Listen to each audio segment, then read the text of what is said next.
Le service national a produit pour la saison 2023-2024 16 000 tonnes de maïs. Avec cette production, les cantines militaires sont régulièrement ravitaillées et cela sans rupture.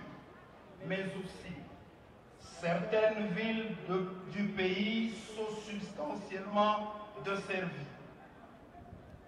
En parcourant la vision de votre suprême autorité, nous avons compris que le développement d'un pays n'est pas une ligne droite, mais une spirale dans un mouvement marqué par des actions réflexives.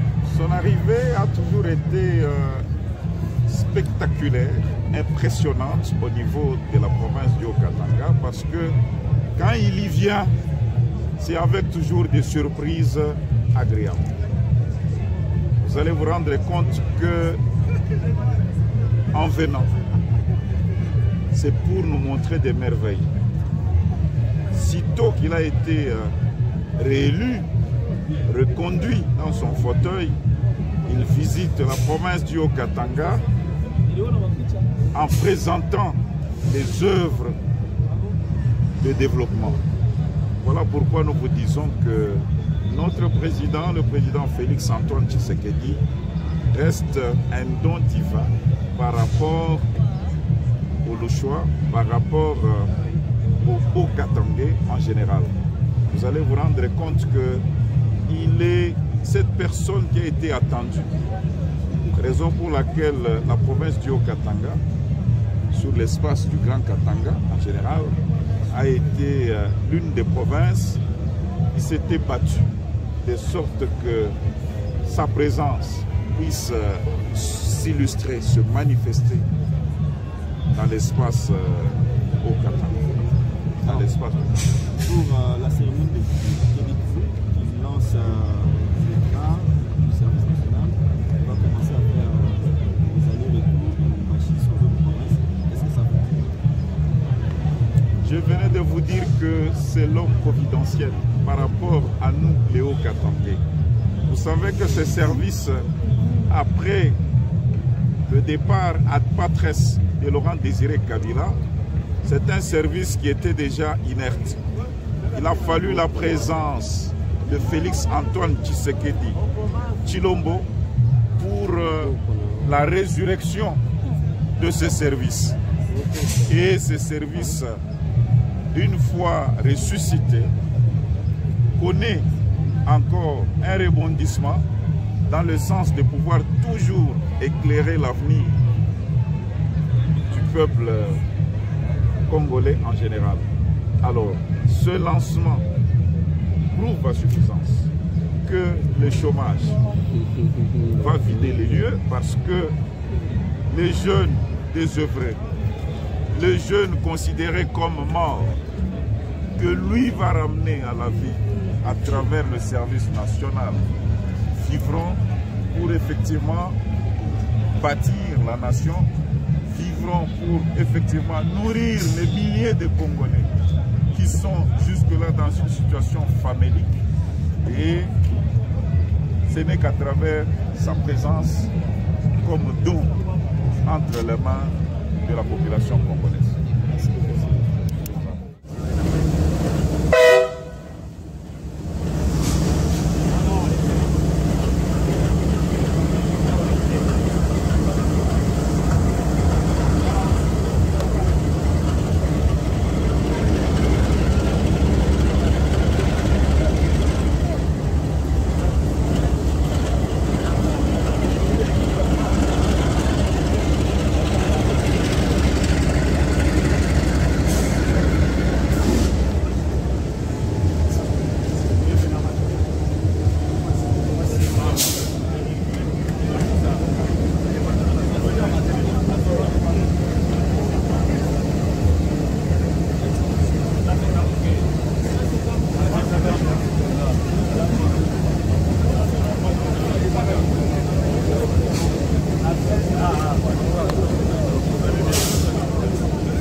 désœuvré na oyo moni oyo koti kuna bon ebele ba comprendre fiti na na ko sala ta ni ko botula botula na ko na fiti ni de monte ko bula lo la ba ko so na ba ko bisote gouvernement et ça biso à charge qui n'y a fait qui va abattre to bosana to ko na mikanda na biso ya ngo le service national de biso pardon na botambo bakosenga fait de yetu na koma pe na tali famille na kosonga o bazoboya musalo ko basali komiba musalo eza tata na mama vie aluyenge koyiba musala kakasi eza litomba moko te o eza mbongo avant normal na baleki na nga so baotala nga partout so botindi baimage bomona moi moke so bakutinga na nsima bango mpona mama akufa te sikokaki susala mingi na nga na kimana ya litomba moko te oyo eza vie ya sika oyo nzambe alakisi nga témoignage de vie. Merci bien. Oui, tomoni bino lelo bo intégra le service national ko lo banini ona ba o batikali libanda ba ko saka ba désordre ba ko komisa population la kimia te yo lelo komi utile la société o liesa biso à travers ba masalo le service national pour la population za sengo pour la bino ko lo banini ole ba kende boyi baba kende pour les amosala ko tsoyo ko après au bimi o ba ngozwa mbongo na matikala kilo mokonzi mboka honoré bino na ba train oyo bauti kolanse mokolo mwa lelo sengoni eza nango lelo na kati ya ville ya Lubumbashi nasepela mokonzi ya mboka ndenge ya biso après ndenge aza wana afanda na eta afanda message okolanda na bandeko no nyonso bakolanda baya tokende bilanga tolona baya bozana mwani limea na shuka sanza babi boza futa bino tete nga kutunga na chauffeur ko meka ngai ration na somba ka te mbongo ya pam nyoso na zoka ya pam en tout cas nyoso merci à quelques mots. Oui, c'est vrai, il s'est agi d'une cérémonie de lancement de trains mis à la disposition du service national par le chef de l'État et commandant suprême. C'est pour résoudre un épineux problème qui tardait à trouver solution. C'est celui de l'acheminement de matériel agricole, matériel équipement agricole, des intrants agricoles vers les différents centres de production du service national, mais aussi l'acheminement même des bâtisseurs, les recrues, les mouvements va-et-vient des bâtisseurs vers les différents centres d'encadrement et les différents centres de production, mais aussi pour résoudre le problème, l'épineux problème d'évacuation de la production du service national vers certains centres de consommation. Comme vous le savez, il ne suffit pas que de produire, il faut faire consommer cela. Comment acheminer ça vers les centres de consommation, c'était un problème.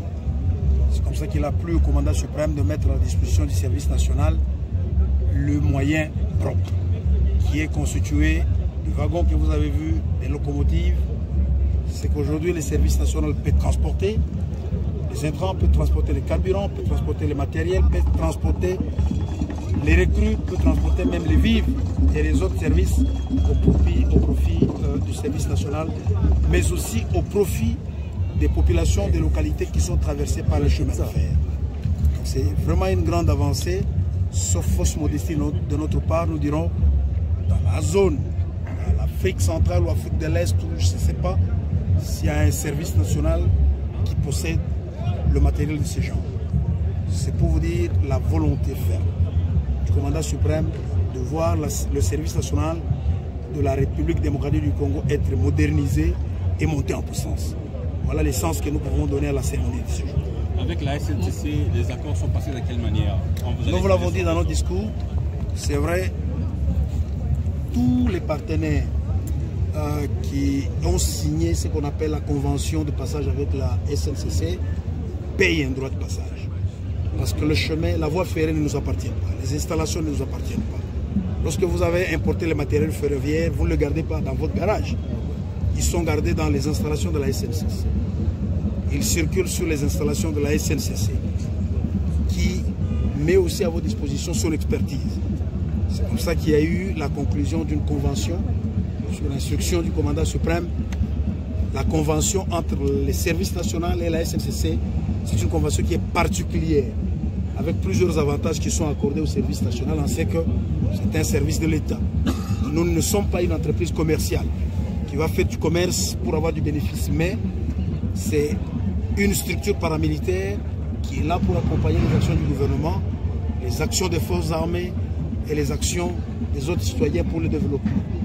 Et donc, la convention a été conclue de telle sorte que 25% de la valeur du transport, du coût du transport, devra être payé à la SNCC pour qu'elle fasse face aussi, qu'elle fasse face à certaines dépenses inhérentes à son fonctionnement.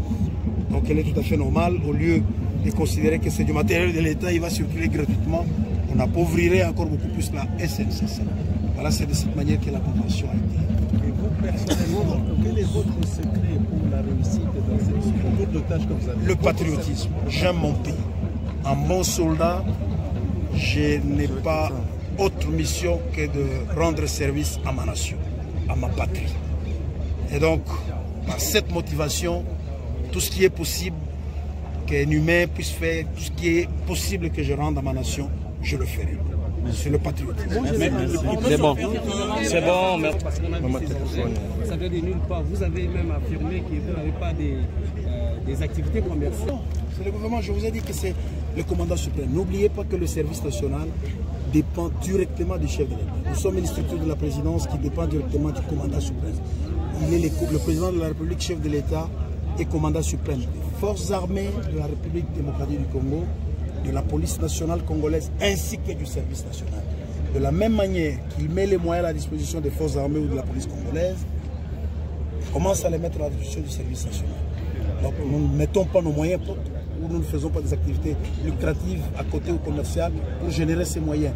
C'est le commandant suprême qui est en train de faire monter le service national.